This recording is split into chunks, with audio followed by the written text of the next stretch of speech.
Boa tarde, meus queridos amigos. Estamos mais uma vez aqui refletindo sobre algumas mensagens, de Jesus para que nós possamos prosseguir com mais sabedoria nessa nossa vida, nessa nossa encarnação terrena.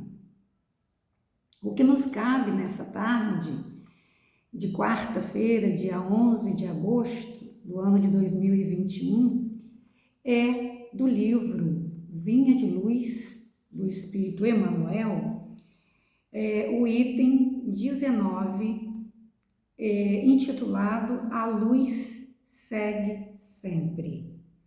E é novamente esse tema que vai nos trazer à tona algumas necessidades que temos, de nos alinharmos com as leis divinas. E aí no Evangelho de Lucas, capítulo 24, versículo 11, está escrito: "E as suas palavras lhes pareciam como desvario e não as creram." Vamos falar mais sobre isso, mas antes vamos elevar os nossos pensamentos para que possamos abrir os nossos corações às meditações desta tarde. Deus, nosso Pai, de eterna e infinita misericórdia, estamos aqui, Senhor, mais uma vez nesta tarde para receber do alto a releitura, Senhor, das Tuas leis, que para nós é bondade, é misericórdia, é sabedoria, é aprendizado. Fica conosco, nos abençoando, tornando, Senhor, o nosso entendimento aberto às verdadeiras leis da vida eterna. Agradecemos e que todos que nos ouvem neste momento ou no futuro possam receber a paz do nosso Senhor Jesus Cristo. Que assim seja. Meus irmãos, nós vamos fazer uma leitura do texto desse livro. Inclusive, é um livro, esse livro Vinha de Luz, da coleção de Emmanuel, Esse livro, ele é recomendado para aqueles que têm o hábito ou querem começar a ter a prática do hábito, de fazer o culto no lar. Então, é um livro muito recomendado para que a gente use nesses momentos, e que seja junto à família, que seja sozinho, fazendo culto no lar, mas é muito importante. Esse livro é um livro recomendado para a gente inserir nesse momento do culto no lar, tá? E aí a gente vai dar prosseguimento aqui no texto, o item 19. E o Emmanuel nos diz: "A perplexidade surgida no dia da ressurreição do Senhor ainda é a mesma nos tempos que passam. Sempre que a natureza divina e invisível ao olhar comum dos homens manifesta suas gloriosas mensagens." Então, essa perplexidade surgida quando Jesus ressuscitou, Emmanuel nos diz, lá em 1951, e ainda é a verdade até hoje, essa perplexidade, ela faz parte ainda do mundo, porque nós sabemos, em alguns evangelhos, a Madalena, ela foi junto com outra mulher. Em outro evangelho diz que ela foi sozinha até o túmulo de Jesus, e lá ela obtém a visão do Mestre vivo ao olhar dela e o corpo de Jesus desaparecido do túmulo. E quando ela volta e dá notícia aos apóstolos, muitos deles ficam perplexos. E é dessa perplexidade que Emmanuel nos diz que ainda hoje ela é a mesma daqueles tempos. Quando se fala nos prodígios, quando se fala na verdade espiritual, nas verdades divinas, ainda temos a semelhança do povo da época e até mesmo de alguns apóstolos, momentaneamente, a gente ainda fica perplexo, não acredita.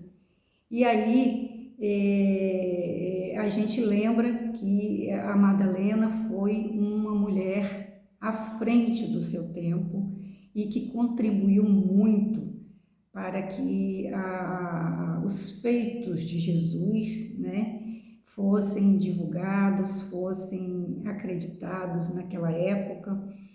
E todos nós que já lemos um pouquinho sobre essa discípula de Jesus, a gente pode ter certeza de que ela contribuiu e muito para que o cristianismo fosse divulgado e entendido, acreditado até hoje, né?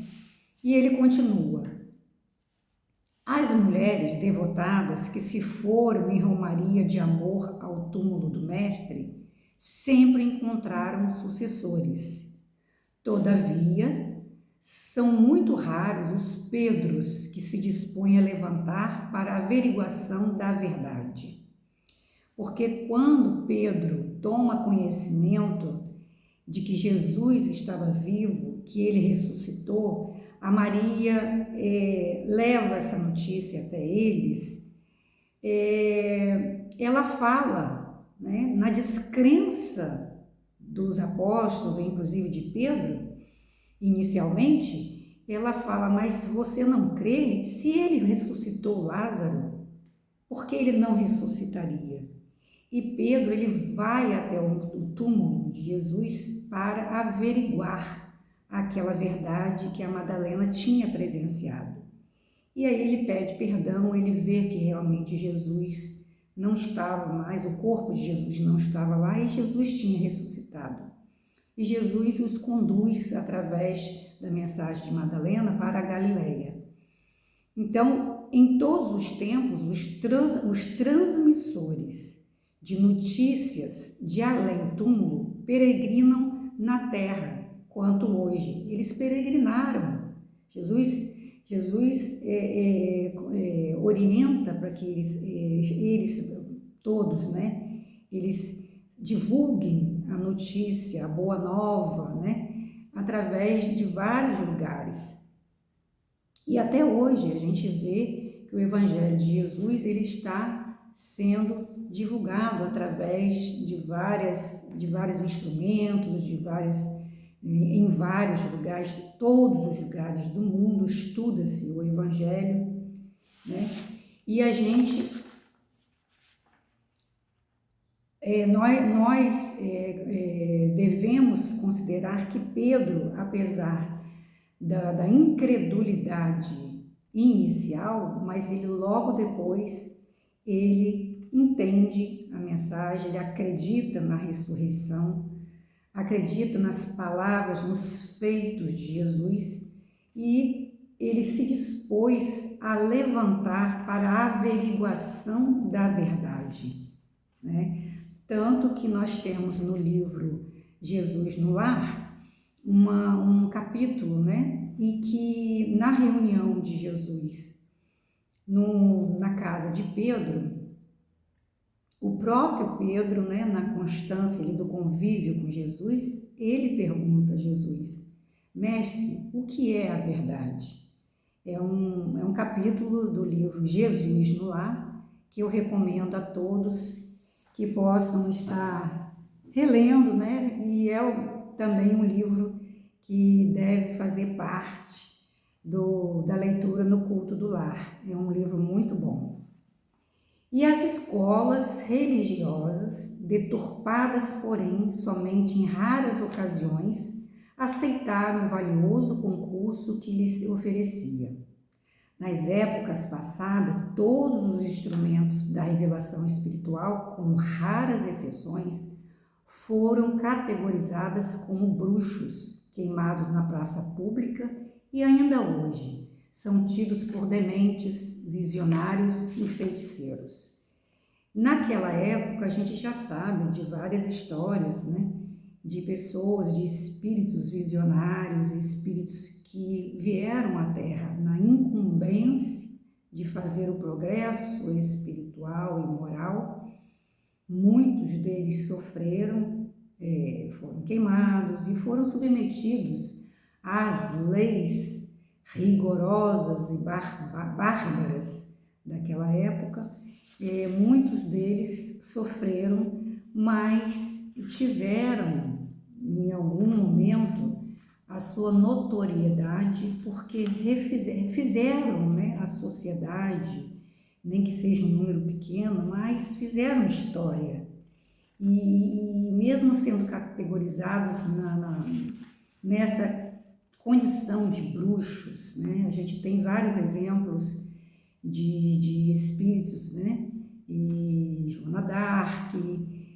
No começo aqui, mais perto de nós, né, a gente teve o próprio Chico Xavier, mal interpretado, mal compreendido quando criança, zombaram dele, e vários espíritos, né, que outrora tinham algum tipo de visão, de manifestação, eles eram categorizados aí como dementes, feiticeiros e tudo mais que a gente já conhece, né?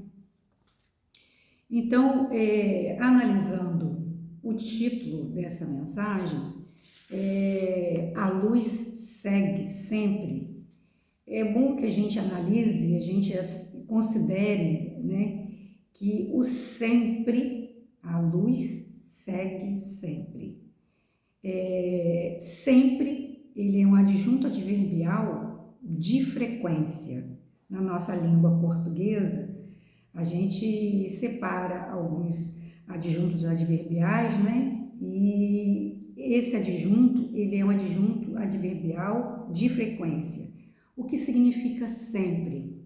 É bom que a gente conceitue, apesar da gente estar sempre analisando as palavras, mas é porque a gente, no conselho, nas palavras de Emmanuel, que são inspiradas nos ensinamentos de Jesus, e nós, como aprendizes destas leis, é bom que a gente analise cada palavra para que a gente possa entender melhor e, quem sabe, um dia cumpri-las. Então, sempre significa perpetuamente, eternamente, a cada instante, sem exceção, constantemente, continuamente. Então, a luz segue sempre, significa que a luz segue perpetuamente, eternamente, independente daqueles que acreditaram na ressurreição de Jesus, independente daqueles que foram contra o ensinamento do Mestre naquela época e ainda hoje não interpretam, não se atentam para as leis de Jesus, independente, a luz divina, através dos ensinamentos de Jesus, ela segue, independente das nossas crenças, dos nossos estudos, de valorizarmos, de aplicarmos ou não. A luz, ela segue sempre. Jesus ressuscitou independente das crenças das pessoas, dos apóstolos, do povo, e até hoje Jesus segue com a sua luz, independente de nós estarmos buscando ou não, aprendendo ou não, né? Nós trouxemos também aqui a questão 779 do Livro dos Espíritos, que eu achei pertinente porque em a luz seguir sempre nos lembra e nos concita sempre ao progresso. Esse progresso que é um progresso não só material, nós não estamos aqui na Terra para progredirmos materialmente, intelectualmente somente. existe o nosso progresso, existe a nossa necessidade de progredirmos espiritualmente. E lá na questão 779 do Livro dos Espíritos, né, é feita a seguinte pergunta: o homem aure em si mesmo a força progressiva ou o progresso é apenas produto de um ensinamento? E aí os espíritos respondem sabiamente: o homem se desenvolve por si mesmo, naturalmente. Nem todos, porém, progridem ao mesmo tempo e da mesma maneira. Então, é a lição, né? A Madalena, ela viu, ela acreditou, ela progrediu muito rapidamente espiritualmente, levando em conta todo o seu passado, toda a sua trajetória de vida naquela época, né? Em que a mulher era muito desvalorizada, e vieram os apóstolos, que eram homens, né? Eram homens simples, pescadores, e cada um na sua função na época, e que tiveram que progredir espiritualmente, e mas cada um ao seu tempo, como nós. Hoje a gente sabe que numa família existem pessoas que, independente de religião, em relação ao progresso espiritual, ao entendimento das leis divinas, cada um está no estágio, cada um está num grau de sentimento melhor ou mais atrasado do que os outros, e não cabe a nós aqui analisarmos, julgarmos, e sim cabe ao próprio Espírito, diante de Jesus, diante da divindade, né, analisar a sua evolução espiritual. Então, o homem, ele se desenvolve por si mesmo, naturalmente. Nem todos, porém, progridem ao mesmo tempo e da mesma maneira. É então que os mais adiantados auxiliam o progresso dos outros, através do contato social. E aí, no próprio Livro dos Espíritos, a gente tem a explicação, um trechinho, vou trazer aqui para vocês. Sendo o progresso uma condição da natureza humana, então, é a condição da nossa natureza o progresso. A ninguém é dado o poder de a ela se opor. É uma força viva que as más leis podem retardar, mas não sufocar. Então, sobre isso, a gente tem toda uma história da época em que as leis favoreciam a crueldade, a barbaridade, e nem por isso, diz aqui o Allan Kardec, que o progresso que é inerente à condição humana, ele vai deixar de existir. E esse progresso, nada pode se opor a esse progresso, porque ele é uma força viva, que nem as más leis podem retardar e nem sufocar. Nós vivemos numa sociedade em que vários países no mundo da Terra, né, ainda não tipificam alguns tipos de crimes que, por exemplo, no nosso país já é tipificado. Várias condutas humanas são louváveis em alguns países e em outros são considerados crimes. A gente sabe disso. Recentemente, há poucos dias, o Brasil avançou mais um pouco em relação às suas leis humanas na questão da violência contra a mulher. Apesar de já existir na Lei Maria da Penha, mas O Brasil, essa semana, já tipificou através do Código Penal, inseriu no Código Penal a violência psicológica contra a mulher. E isso é um avanço. Depois de 15 anos aí, a Lei Maria da Penha vigente, foi necessário para que essa conduta que há muitos anos atrás, e até bem pouco tempo atrás, há muitos anos atrás, e continua ainda em algumas sociedades, serem consideradas ou nem serem vistas como um crime. E foi necessário, devido ao avanço, ao progresso da sociedade, que se consolidasse essa lei, uma vez que aos olhos de muito é imperceptível, mas a violência psicológica contra a mulher gera muito sofrimento, gera dor, e foi realmente um avanço no nosso Código Penal. Sabemos que muitos países ainda não consideram crime a violência contra a mulher. E vários países resistentes a esse tipo de crime estão se dobrando, estão se convertendo, estão reconhecendo que a diferença entre homem e mulher não deve existir. Então, por que dar ao homem o direito de praticar violência, seja física, seja emocional, patrimonial ou até mesmo psicológica, contra a mulher?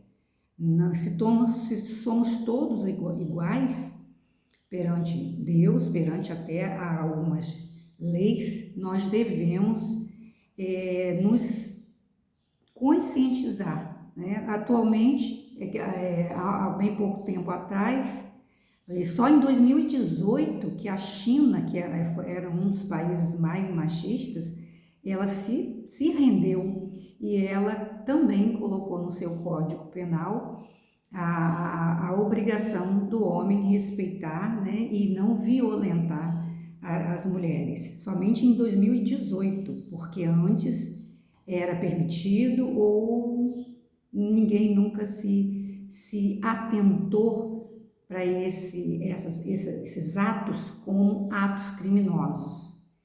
Então, também no livro no livro dos Espíritos, na questão 621, é bom que a gente, já que a gente fala de códigos, né, e de leis, na questão 621, se pergunta: onde está escrita a lei de Deus? Porque nós sabemos onde estão escritas as nossas leis, né, o comportamento que devemos adotar em nossas leis humanas, nos nossos códigos, mas aqui no livro dos Espíritos se pergunta onde que está escrita a lei de Deus, e os Espíritos respondem sabiamente: na consciência de cada um. Nós vamos ver que esse texto, A Luz Segue Sempre, ele também nos ilumina, porque a conduta da Maria de Madalena, ela se iluminou quando ela conheceu Jesus, quando ela se encontrou com Jesus, porque antes ela era descrente. E nessa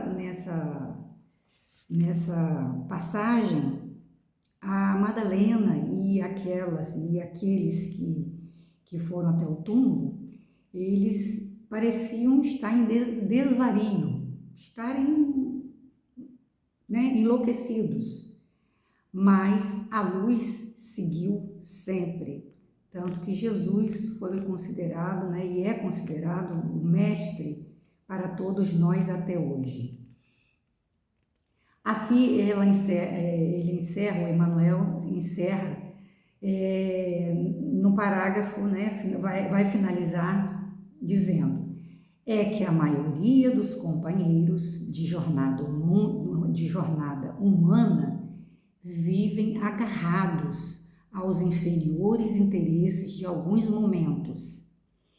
E as palavras da verdade imortalista sempre lhes pareceram consumado desvario.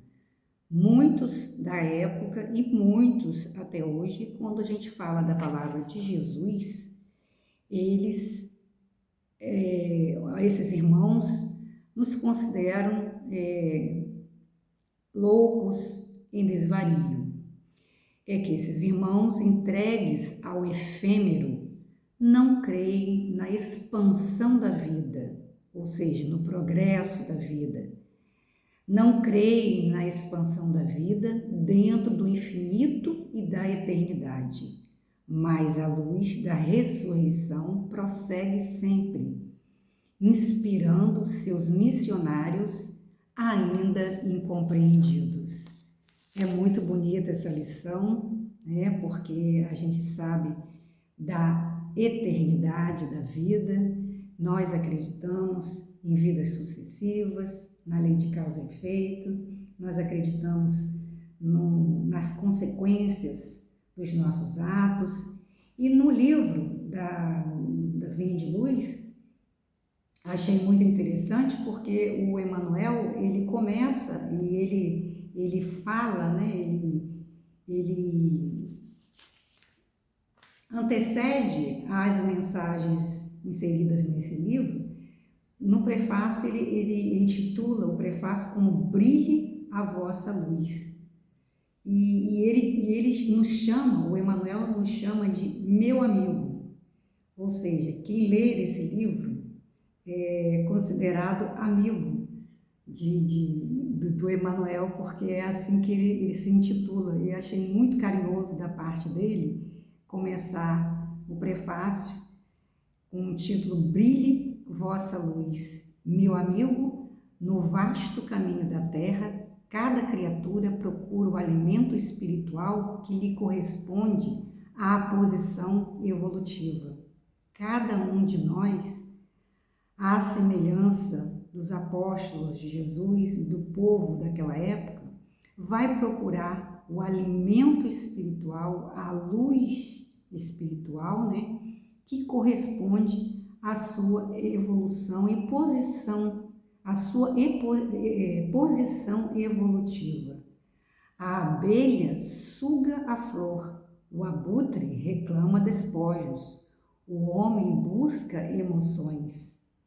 Mas ainda mesmo no terreno das emoções, cada espírito exige tipos especiais. Há sofredores inveterados de outra coisa, não demandam além do sofrimento. Pessimistas que se enclausuram em nuvens negras, atendendo a propósito deliberado durante séculos, suprem a mente de torturas contínuas e não pretendem construir senão a piedade alheia sobre a qual se comprazem. São os irmãos, né, e somos todos nós, né, da natureza humana, que passamos muito tempo nessa escuridão e a luz segue sempre, né? E aí no final do prefácio, ele diz que esse livro, ele não é uma exortação nem uma profecia. Esse livro é apenas um convite ao trabalho santificante planificado no código do amor divino.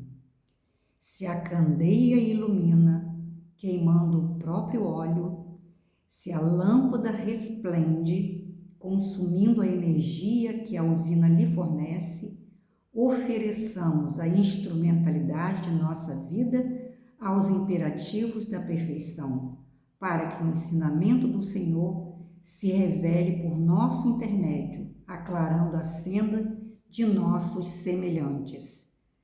Assim como alguns apóstolos iluminaram, acenderam a compreensão das leis divinas, nós também assim como aceitamos e acreditamos nas palavras, nos ensinamentos de Jesus, a gente também deve acender um pouquinho dessa luz nos corações, que podemos acender, que temos a oportunidade, mas sabendo que a cada um, segundo as suas obras, a cada um no seu tempo, no seu grau evolutivo, e nós também temos os nossos degraus ainda a percorrer, porque estamos muito abaixo, muito aquém do que a espiritualidade maior deseja para nós e que é a nossa própria necessidade.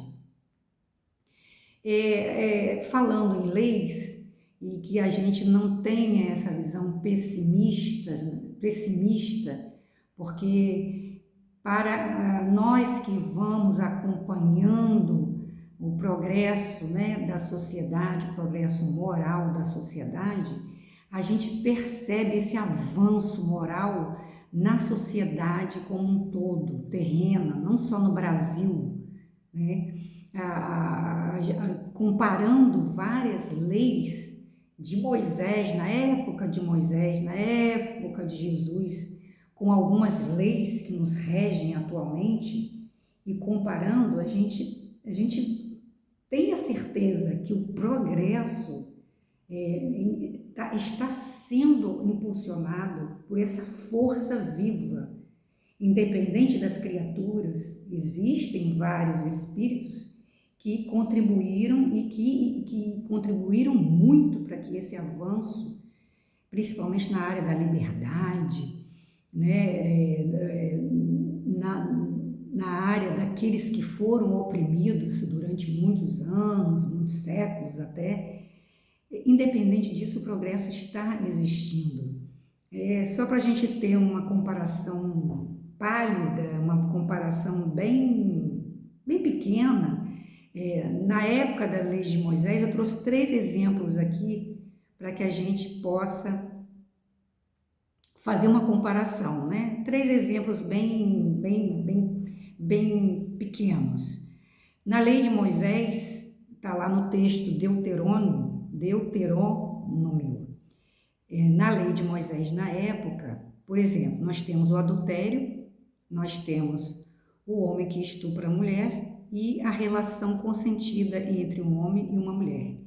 Então, só para a gente fazer uma comparação, o adultério entre um homem e uma mulher comprometida, na época, era considerado um crime e a pena de morte e a pena para os dois que cometiam adultério, tanto o homem como uma mulher comprometida, eles eram punidos com a pena de morte, os dois, E isso trazendo para as nossas épocas e para o nosso país, desde 2005, a nossa lei não considera mais o adultério um crime.